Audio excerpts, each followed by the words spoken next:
영화, 건축, 정신분석학, Cinema C Architecture A Psychoanalysis P.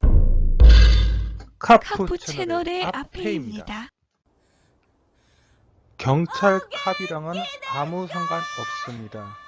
다만 상관이 있다면 여러분 마음속에 캅이 되고 싶네요. 58번째 카푸 채널 컨텐츠는 렌즈 피아노의 휘트니 미술관입니다.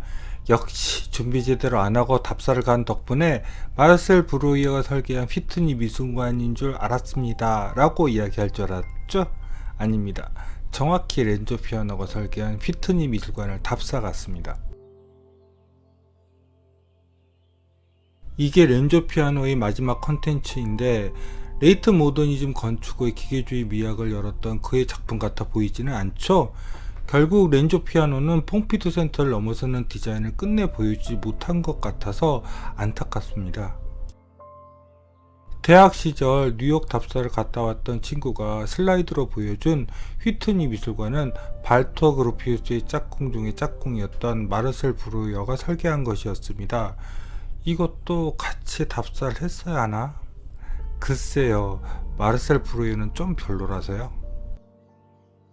렌조 피아노가 디자인한 휘트니 미술관은 그 유명한 뉴욕 하이라인 끝에 있습니다.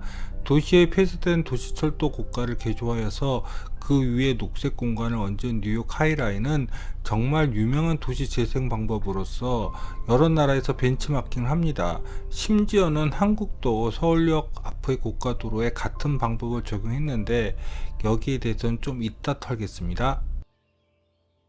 사실 멋지게 렌조 피아노의 컨텐츠 마무리는 뉴 칼레도니아에 있는 자앙마리 티지바오 문화센터로 끝냈으면 했습니다. 그런데 호주 옆에 있는 뉴 칼레도니아로 앞으로 답사를 갈 수 있을지는 정말 예측을 못하겠습니다. 이 건축 하나 보려고 뉴 칼레도니아까지 날아갈 염두가 서지 않거든요.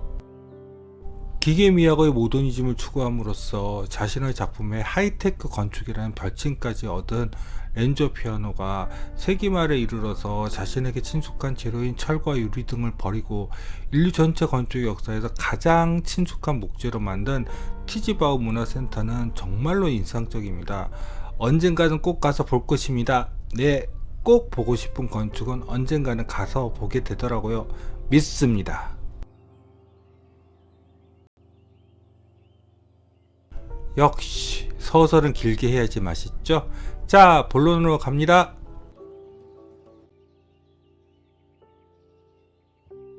휘트니 미술관은 뉴욕 맨하튼의 서남쪽에 위치하고 있습니다.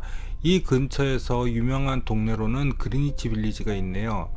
그런데 휘트니 미술관 근처에는 바로 내릴 수 있는 지하철역이 없었던 것으로 기억합니다.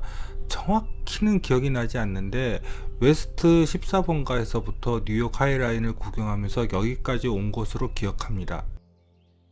처음 휘트니 미술관을 보았을 때 미술관 같다는 느낌이 전혀 들지 않았습니다. 도서관 같다고 할까요? 퐁피두 센터를 생각하면 너무 평범한 건물처럼 보여집니다. 미술관이니까 창문이 많이 날 수 없는 것은 당연한데 왜 도서관처럼 느껴질까요? 저 철도 고가가 하이라인입니다. 하이라인에서 본 휘트니 미술관은 그렇게 나빠 보이지는 않았습니다. 하지만 하이라인에서 내려와 보면 도리어 하이라인 자체가 렌조 피아노 작품처럼 보입니다. 휘트니 미술관의 매스감은 정말 꽝입니다. 여기서 보면 무슨 창고처럼 느껴지지 않나요? 서측의 인면은 그래도 다른 인면들보다는 좀 나아 보입니다. 그런데 만일 이 건축의 디자이너가 누군지 맞추는 퀴즈를 낸다면 렌조 피아노를 정답으로 적는 이들은 거의 없을 것입니다. 어떻게 보면 전체 매스가 약간 고래를 닮은 것처럼 보이긴 하네요. 하지만 외부 재료가 판넬이라니 정말 렌조답지 않습니다. 여기가 정문입니다. 개인적으로 차라리 하이라인에서 곧바로 들어가는 정문을 만들었으면 더 좋겠다 싶습니다. 이런 정문은 너무 식상해 보입니다.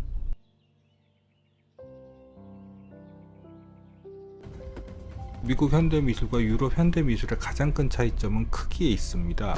미국 현대미술 작품들은 유럽의 것에 비해서 대부분 크거든요. 그래서 미국 현대미술관도 내부가 널찍널찍합니다. 휘트니 미술관도 그런지 안으로 들어가 볼까요?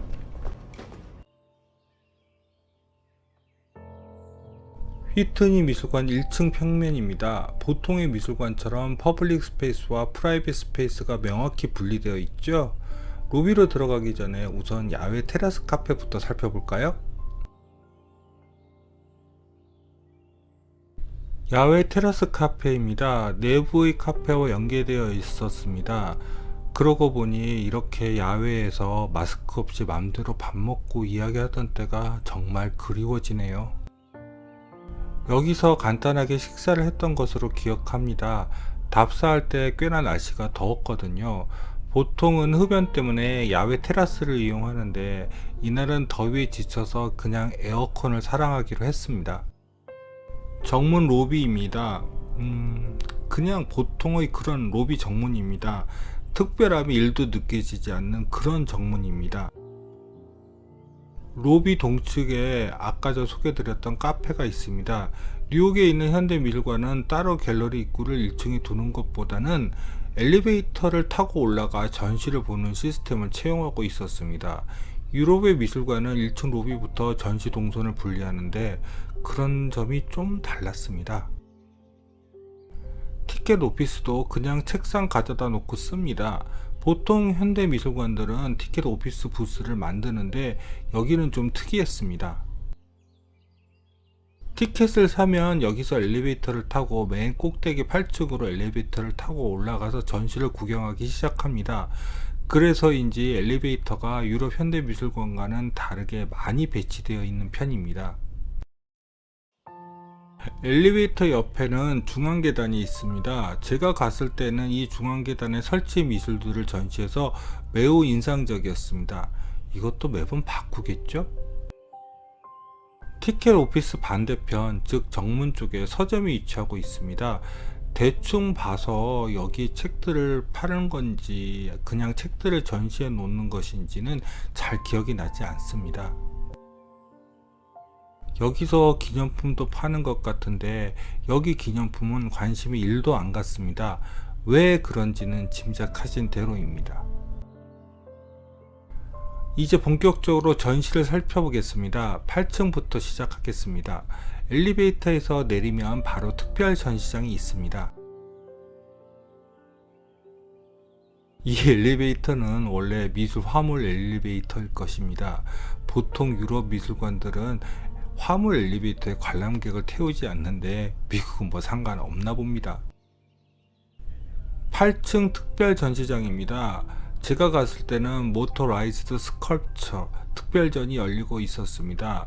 키네틱 스컬처라고도 하는데 보통 움직이는 조각들을 이렇게 부릅니다. 대표적인 작가로 칼더가 있습니다. 안 그래도 특별 전시장에 칼더의 작품들이 득실득실합니다. 8층 전시장 천장에는 자연광을 내부로 끌어들이는 창들이 깔려져 있습니다. 그런데 뭐 그렇게 특별하게 보이는 간접조명 천창은 아니네요. 진짜 특이한 것은 8층 카페와 8층 특별 전시장이 오픈월로 연결되어 있다는 것입니다. 솔직히 이렇게 전시장이나 카페가 연결되어 있는 경우는 다른 미술관에서 거의 본 적이 없습니다.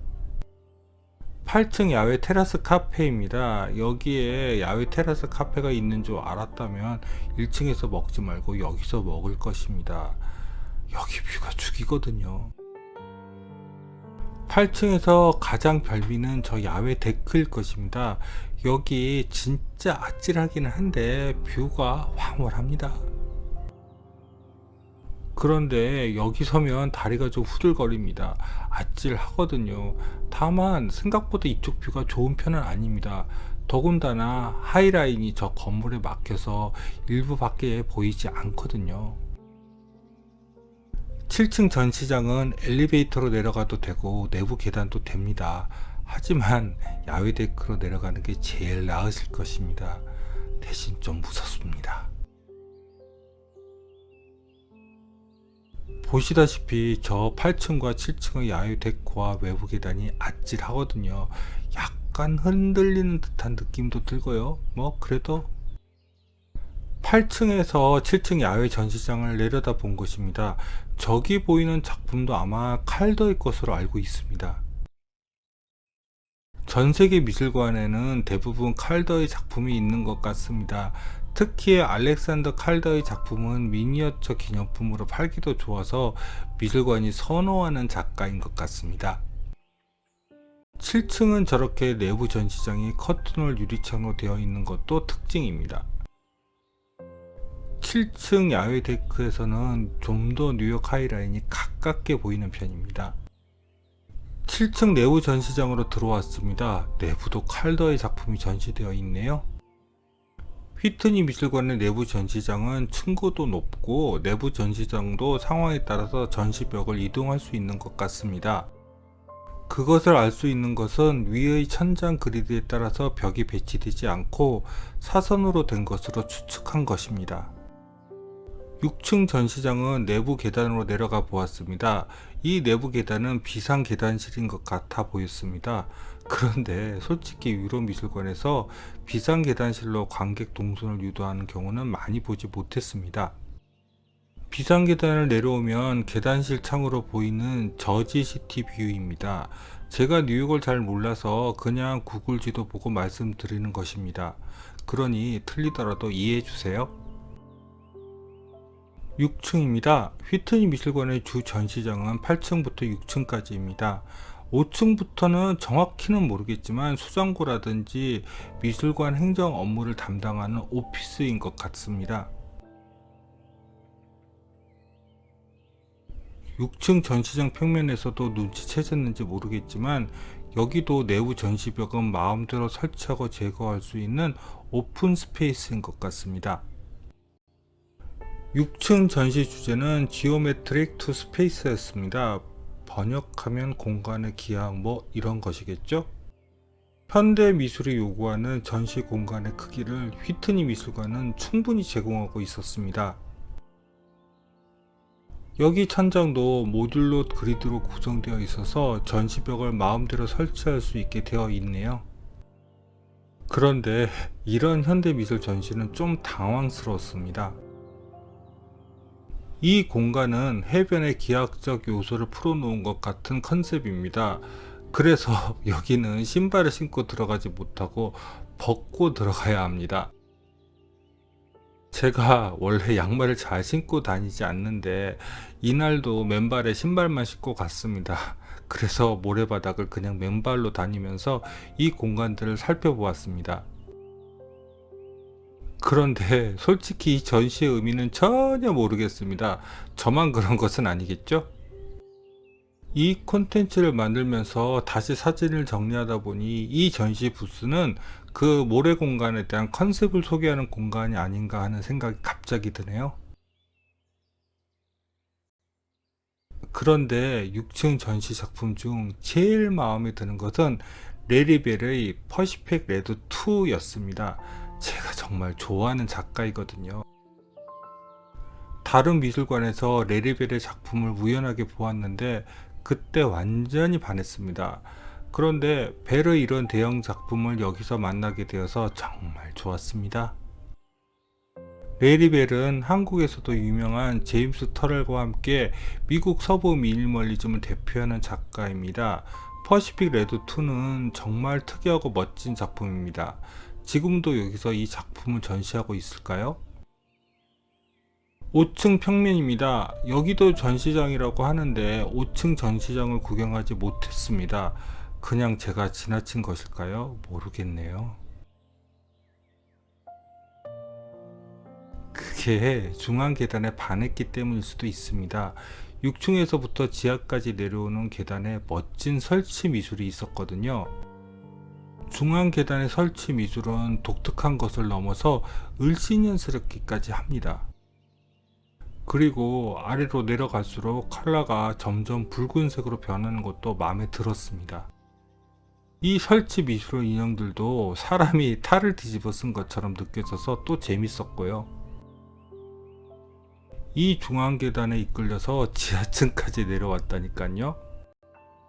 여기서 기억이 좀 헷갈립니다. 지하까지 내려온 것은 분명하거든요. 그런데 이 퍼포먼스 홀은 지하는 아닌 것으로 기억합니다. 왜냐하면 여기 창을 가린 블라인드가 있는 거 봐서는 지하는 아닌 게 분명하거든요.